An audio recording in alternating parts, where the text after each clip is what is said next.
Jadi hari ini tuh kita datang tamu dari SMA Negeri 5 Purwokerto atau Semala. Bisa perkenalkan diri dulu? Halo Nana. Halo. Halo semuanya. Perkenalkan, nama aku Isnani Latifatun Nikmah. Orang-orang biasa panggil aku Iva. Oke, senang ketemu sama kamu ya, Pak. Senang juga Nana. Akhirnya kita setelah lama banget kita udah nanti-nanti akhirnya bisa juga. Oke, jadi langsung aja tanpa basa-basi. Jadi di episode kali ini tuh kita akan membahas mengenai pentingnya pemanfaatan energi terbarukan di era globalisasi. Nah, aku mau nanya nih Pak, sebenarnya kenapa sih energi terbarukan tuh perlu dialihkan ke energi terbarukan? Terus apa hubungannya dengan globalisasi yang semakin meningkat? Nah, jadi itu simpelnya gini Lana. Energi terbarukan itu sumbernya itu sekarang udah mulai sedikit gitu. Itu tuh dari fosil tumbuhan dan juga fosil hewan. Nah, contohnya aja nih batu bara. Batu bara itu kan dari fosil tumbuhan. Nah, saat prosesnya itu kan fosil tumbuhan itu terkubur dalam waktu yang sangat lama, bisa sampai jutaan tahun, dan pada saat proses terkuburnya itu terjadi perubahan kimia dan juga perubahan fisik. Terus ini juga termasuk nggak sih yang dari fosil hewan tuh contohnya minyak bumi bukan? Yes, bener banget.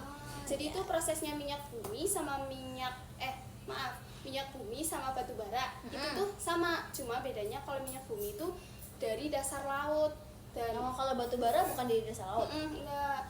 Dan minyak bumi itu enggak cuma dari fosil hewan, tumbuhan juga bisa. Bisa beberapa tumbuhan laut, terus plankton dan mikroorganisme laut. Cuma emang hasil yang paling banyak itu dari fosil hewan. Oh iya.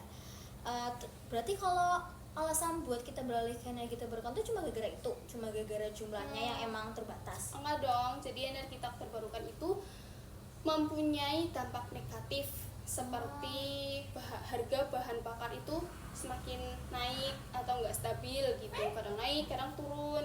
Terus emisi pembakaran energinya itu membuat lingkungan sekitar tercemar. Jadi kayak gak baik gitu deh buat kesehatan kita. Makanya orang-orang sekarang tuh lagi pada gencar-gencarnya banget buat beralih dari energi tak terbarukan ke energi terbarukan. Oh, jadi itu juga nyebabin globalisasi tuh meningkat gitu ya? Bener banget itu. Oh iya, kamu kan tadi sempat mention tuh kalau sekarang tuh lagi gencar-gencarnya buat beralih ke energi terbarukan. Nah, itu maksudnya gimana? Jadi tuh simpelnya kalau kamu lihat di sekitar nih ya, pasti ada lampu jalan. Terus kayak pasti entah itu di atasnya atau di bawahnya itu pasti ada kotak kecil. Dan itu tuh kayak ada garis-garisnya warna hitam gitu loh, tahu kan? Oh iya. Nah, itu salah satunya namanya panel surya.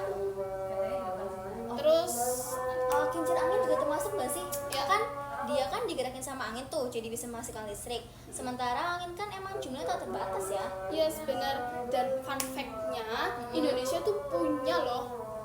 Ini kan namanya PLTB ya. Ya. Pembangkit listrik tenaga bayu. Dan Indonesia tuh punya loh PLTB terbesar. Ada di Sulawesi Selatan, namanya PLTB Sidrap. Oh beneran? Beneran. Wih, keren juga ternyata. Keren, Baru tahu loh aku. Iya, makanya deh. Kayak itu tuh emang keren banget sih, sumpah. Terus selain itu, kita juga bisa memanfaatkan biogas dan biometana. Bedanya apa tuh? Kalau biogas itu gas hasil fermentasi sampah-sampah organik. Kalau biometana itu hasilnya gitu. Jadi kalau ini biogas tuh bisa kita manfaatin di sekitar juga ya. Kalau yang tadi kamu sebutnya tuh kayak PLTB terus PLTA gitu kan biasanya nggak mungkin buat dilakuin sama masyarakat sekitar kan. Biasanya kayak pakai institusi besar.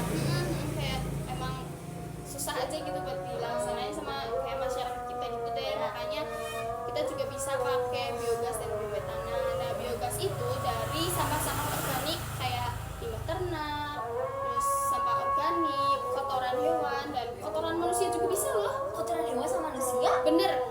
Apa nanti dia nggak bau tuh kalau buat dimanfaatin? Enggak, jadi itu nanti prosesnya melalui anaerob atau yang tertutup gitu ya. kondisi anaerob. Jadi tuh kondisi anaerob itu kondisi tanpa oksigen. Jadi tuh kayak baunya nggak bakalan menyebar, dan sebelum digunakan juga harus dimurnikan biar jadi nanti metananya itu bisa lebih efisien dalam penggunaan bahan bakarnya gitu. Setelah dengar penjelasan dari kamu, jadi bikin paham sih kenapa penting buat beralih ke energi terbarukan. Ya karena emang selain jumlahnya lebih banyak kan dibanding energi terbarukan, dia juga dampak yang ditimbulin tuh nggak berbahaya bagi lingkungan maupun makhluk hidup. Terus juga dia prosesnya lebih efisien gak sih dibanding energi tak terbarukan? Benar banget.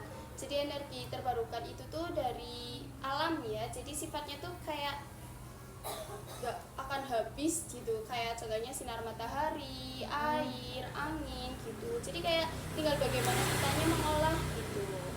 Terus kalau energi tak terbarukan itu kan memang dari alam juga sih. Cuma itu kan melalui proses dan waktu yang sangat lama ya. Contohnya kayak fosil tumbuhan dan fosil hewan.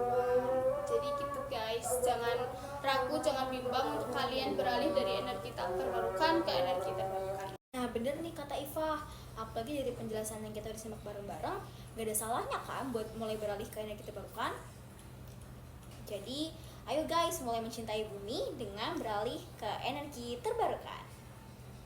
See you guys. See you guys. See you.